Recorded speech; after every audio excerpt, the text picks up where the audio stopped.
नमस्कार जय जगन्नाथ सांग माने उल्लेख अच्छी शास्त्र रे दीप बिना पूजा अधूरा अटे बा संपूर्ण हुए नहीं। कौन से भी एमती पूजा नहीं जो दीप प्रज्वलन हुए नहीं।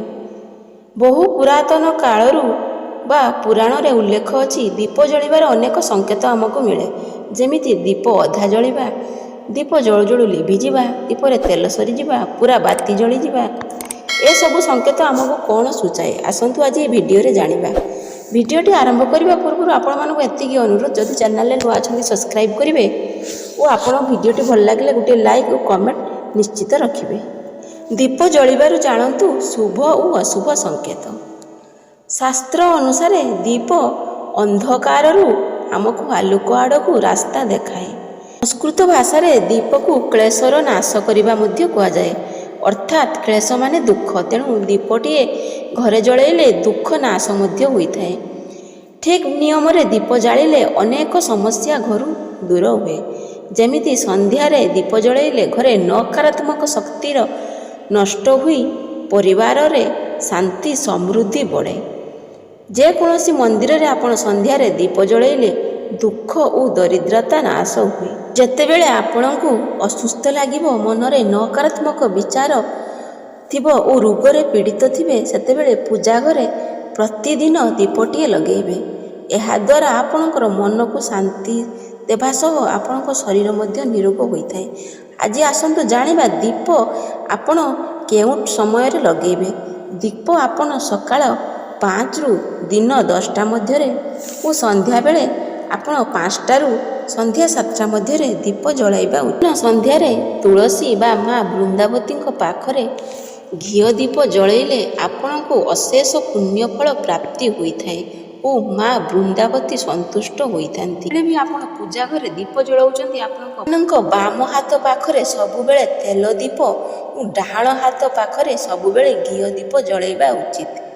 दीप जलैबा पूर्वरु बा लगेइबा पूर्वरु एही कथा निश्चित ध्यान रखिबे जे दीप जेमिति भांगी न थाए। भगवानक पाखरे खंडित दीप लगा जाए नाही, एहा अशुभ होइथाए। भगवानक सामनारे घी दीप लगैले ताहा भगवानक सह समर्पित हेबार सूचना दिए और तेल दीप लगैले मनस्कामना पूर्ण हुए। पूजा घरे दीप लिभिबा अशुभ संकेत अटे। एही कथा मने रखिथिबे, घी दीप जलैबा पई आपण धଳାबती और तेल दीप जलैबा आप सब नालीबती व्यवहार करें। प्रतिदिन घरर मुख्य द्वार दीप जलैले माँ लक्ष्मी प्रसन्न हुअंती।